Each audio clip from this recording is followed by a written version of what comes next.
مجرم: حضور میں بھوکا تھا، بے گھر تھا، بے یار و مددگار تھا، تنہا تھا، اس لیے میں نے چوری کر لی۔ جج: تمہاری حالت واقعی قابل رحم ہے، اس لیے میں 6 ماہ کے لیے تمہارے کھانے پینے اور رہنے کا انتظام جیل میں کر رہا ہوں، وہاں تمہیں ساتھی بھی ملیں گے۔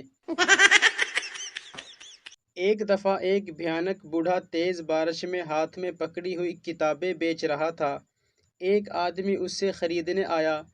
بوڑھے نے اسے 300 روپے میں ایک کتاب بیچی اور ساتھ تنبیہ بھی کی کہ کتاب کا آخری صفحہ نہ کھولنا ورنہ پچھتاؤ گے۔